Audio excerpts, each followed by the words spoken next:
नमस्कार सभी फेसबुक पे लाइव हमारे जुड़े साथियों को सबसे पहले मकर संक्रांति के अवसर पर आप सभी लोगों को शुभकामनाएं देते हैं। कल सभी लोगों ने मकर संक्रांति मनाने का काम किया और अभी आप लोगों के बीच हम सब लोग आप लोगों के बीच आए हैं ताकि आप लोगों से बात कर सकें, अपनी बातों को रखें। 72 घंटे हो गए हैं, अब तक रुपेश सिंह हत्याकांड के अपराधी जो हैं वो पकड़े नहीं गए, कोई सुराग नहीं मिला है, कोई कार्रवाई नहीं हो रही है। आज आप लोगों ने देखा होगा कि माननीय मुख्यमंत्री जी से जब पत्रकारों ने सवाल पूछा कि बिहार में अपराध क्यों बढ़ते जा रहे हैं, तो मुख्यमंत्री गुस्से में लाल, बौखलाए हुए, और ऐसा लग रहा था उनके पास कोई जवाब नहीं है कि लगातार बिहार में अपराध क्यों बढ़ता जा रहा है। चुनाव भर जंगल राज चिल्लाते रहे, लेकिन वाकई में आज बिहार में महाजंगल राज आ गया है। और इसके महाराजा कौन है, हम पूछना चाहते हैं। बिहार के लोग भय में अपना जीवन काट रहे हैं। एक बुरा वक्त कोरोना काल का चल रहा है, लोगों के रोजी रोटी पर आफत है, किसान बदहाल है, नौजवान बेरोजगार है, संविदा कर्मी परेशान है, सरकारी कर्मचारी परेशान है, व्यवसायिकों में हाहाकार मचा हुआ है। कोई जात के भाई हो, कोई वर्ग के हो, कोई धर्म के हो, आज सब लोग इस डबल इंजन एनडीए सरकार से खफा है, परेशान है। इन्होंने बिहार को पूरी तरीके से बदहाल बना दिया। अपराध की अगर हम लोग जिक्र करें तो बिहार में ये कोई पहली घटना नहीं है। यहां अपराधी बेखौफ घूम रहे हैं। अब तो अपराधी घर पहुंच करके AK-47 चला करके हत्या कर रहे हैं, हमारी बहनों के साथ रेप कर रहे हैं, जिंदा जला रहे हैं घरों में घुस करके।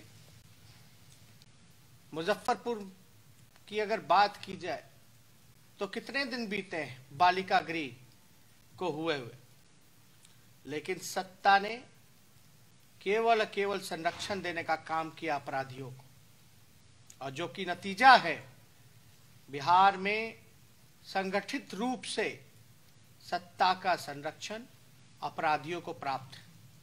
यही एक मुख्य वजह है जिसके वजह से बिहार में अपराधी बहनों के साथ रेप किया गया, उसके घर में जाकर के जिंदा जला दिया गया और कहीं गाड़ दिया गया था उसके लाश को। आज वो लाश बरामद हुई है, लेकिन ठीक उससे पहले मधुबनी की जिक्र करें तो एक बहरी गूंगी बच्ची के साथ रेप होता है और रेप करने के बाद दोनों आंखें निकाल लिए जाते हैं। आप समझ सकते हैं ऐसे ऐसे अपराध हो रहे हैं बिहार में जो कि हम लोगों की कल्पना के परे था। अजीबो गरीब घटनाएं आपके बिहार में हो रहा है और सत्ता में बैठे हुए लोग, चोर दरवाजा से आए हुए जो सरकार है, सत्ता के नशे में कुर्सी बचाने के सत्ता के लोभी लोग सिर्फ अपनी चिंता कर रहे हैं, बिहार की नहीं। इसलिए आप सब लोगों के बीच हम कहना चाहते हैं कि ये सरकार बिहार के लिए 16 साल से जो एनडीए की चल रही है, ये अभिशाप के रूप में है। और अद्भुत है कि बीजेपी के लोग सवाल पूछ रहे हैं, वो बीजेपी के लोग जिनके दो दो उप मुख्यमंत्री हैं।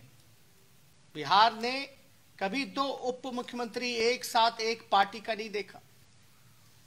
एक ही पार्टी के दो दो उप मुख्यमंत्री मंत्री आज वो सवाल पूछ रहे हैं। शर्म आनी चाहिए उन्हें। वो सत्ता में भागीदार बड़े भाई के रूप में है और सवाल किससे पूछ रहे हैं? मुख्यमंत्री प्रेस विज्ञप्ति दे रहे हैं, प्रेस रिलीज जारी कर रहे हैं, उसमें गुहार लगा रहे हैं कि अपराधियों को पकड़ा जाए। पकड़ेगा कौन? 16 साल से मुख्यमंत्री आप, गृह मंत्रालय आपके पास, बीजेपी के मंत्री संतरी सारे कुछ, लेकिन अपराधी पकड़े नहीं जाते। इसलिए आप सब लोग, जो मौजूदा सरकार है, इन सब को आप लोग सच्चाई सब लोगों को उजागर करना पड़ेगा। सरकार से सवाल पूछना पड़ेगा, सरकार को बाध्य करना पड़ेगा कि वो जवाब दे, आखिर बिहार में इतनी घटनाएं क्यों हो रही। और इनकी चालाकी देखिए, इनको पता है भाजपा वाले लोगों को, नीतीश कुमार जी की जो सी ग्रेड की पार्टी है उनको, कि बिहार में इतनी घटनाएं हो रही हैं।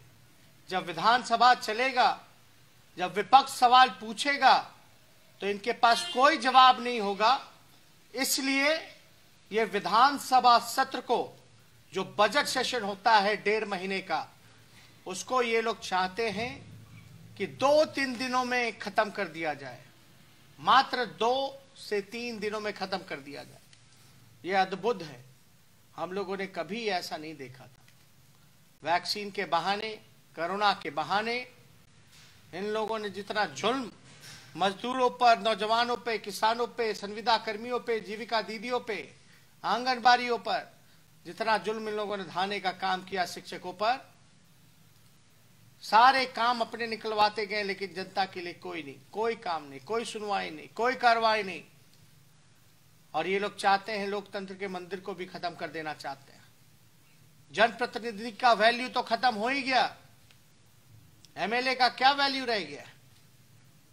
जब सदन चलता है तो उसकी गरिमा बची हुई रहती है। वो अपने विधानसभा क्षेत्र को लेकर के सवाल पूछता है, और ये विधानसभा जब तक सत्र चलता है तब तक जितने अधिकारी हैं वो डरे रहते हैं, समय रहते हैं।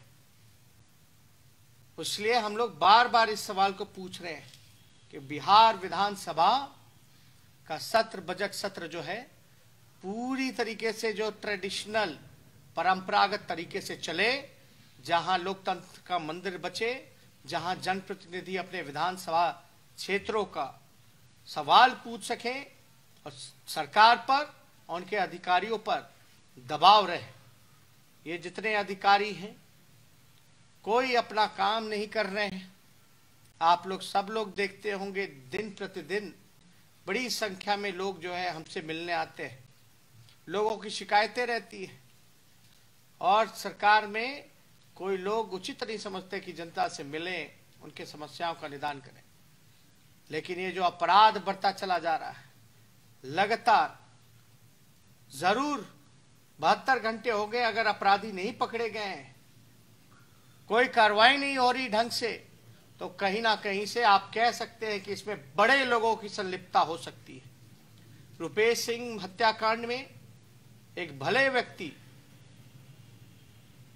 मिलनसार व्यक्ति, हम लोगों से परिचय था, उठना बैठना था, उनकी दिन दहाड़े हत्या हो जाती है पटना के राजधानी में, और हत्या के बाद कोई कार्रवाई नहीं हो रही। तो आप समझ सकते हैं कि बड़े बड़े लोगों का भी इस केस में इन्वॉल्वमेंट हो सकता है।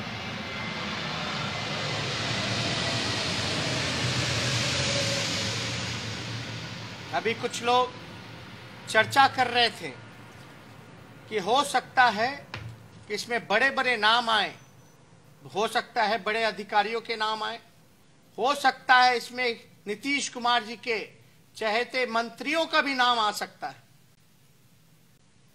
इस घटना को अंजाम देने में। जो चर्चाएं चल रही हैं, हम लोग तो यही चाहते हैं कि निष्पक्ष जांच हो, जल्द से जल्द हत्यारा पकड़ा जाए। हमने एक वीडियो देखा जिसमें उनके 4 साल के बेटे रुपेश जी के ये कह रहे थे कि उनको बिहार पुलिस पे कोई भरोसा नहीं है, सीबीआई जांच होनी चाहिए। हम लोग पूरी तरीके से चाहते हैं कि उच्च स्तरीय जांच हो, सीबीआई को दिया जाए, साथ ही साथ कोर्ट मॉनिटर द्वारा जांच हो ताकि निष्पक्ष जांच हो सके। और सरकार में आज नीतीश जी ने जैसे आपा खोया है, जो झुलझुलाहट हम लोगों ने देखी है, आपको याद होगा चुनाव में हम हमेशा कहते थे नीतीश कुमार जी थक चुके हैं, उनसे बिहार संभल नहीं रहा है। आज वही स्थिति है। गृह मंत्रालय है उनके पास, पूरा पुलिस महकमा है उनके पास, मुख्यमंत्री हैं, बीजेपी के 2 उप मुख्यमंत्री हैं। ये लोग कहां हैं आज? क्यों अपराध बढ़ रहा है? उसलिए ज्यादा कुछ ना कहते हुए, आज जो माहौल पूरे बिहार में बना हुआ है वो आप सब लोग जानते हैं। हर 2-3 घंटे पे मर्डर, हत्या, लूट, अपहरण। इससे पहले भी खेमका मर्डर केस में हाजीपुर में जो हुआ था, उसका कोई अपराधी अब तक नहीं पकड़ा गया। कुछ दिन पहले गुप्ता ब्रदर्स को किडनैप कर लिया गया, उसका कोई जिक्र नहीं रहा। और गांव देहात की बात तो छोड़िए, शहरों में इतने बड़े बड़े कांड हो रहे हैं, हर जगह बहाली में धांधली हो रही है। ये लोग समीक्षा बैठक नहीं, भिक्षा बैठक करते हैं, केवल पैसा का लेन देन, ट्रांसफर पोस्टिंग होता है, लेकिन कार्रवाई कुछ नहीं होता। आरसीपी टैक्स होता है। इसलिए हम सब लोग, जो चोर दरवाजे से आई हुई सरकार है, इसको सबक सिखाने की हम लोगों ने पहले भी मांग की थी कि विधानसभा का सत्र जो है ट्रेडिशनल वे में जो 1.5 महीना चलता है वो चलना चाहिए। और अगर 1.5 महीने से कम अगर चलेगा तो इसमें मुख्यमंत्री के आवास का, उप मुख्यमंत्री के आवास का हम लोग घेराव करने का काम करेंगे, जवाब मांगेंगे, जवाब देने के लिए बाधित करेंगे। इसमें आपके भाई, आपका बेटा को आपका आशीर्वाद और आपका समर्थन चाहिए। और मुझे पूर्ण विश्वास है जिस प्रकार से आप लोगों ने हमेशा मेरे ऊपर आशीर्वाद, प्यार और समर्थन देने का काम किया है, आगे भी ये मजबूती हमको मिलेगा जब आपका प्यार, समर्थन हमको मिलेगा। मजबूत इरादों के साथ जो निकम्मी सरकार है, इसको सबक सिखाने के लिए हम सब लोगों को एकजुट होना पड़ेगा और हल्ला बोलना पड़ेगा। इसलिए किसानों के इशू में भी हम लोगों ने 30 तारीख को ह्यूमन चैन बनाने का काम किया है। जो काला बिल है उसके लिए भी आप लोग सब लोग तैयार रहें और उसमें भी साथ दीजिए, किसानों की आवाज को बुलंद कीजिए। और ज्यादा कुछ ना कहते हुए आप सब लोगों को धन्यवाद करते हैं। जय हिंद।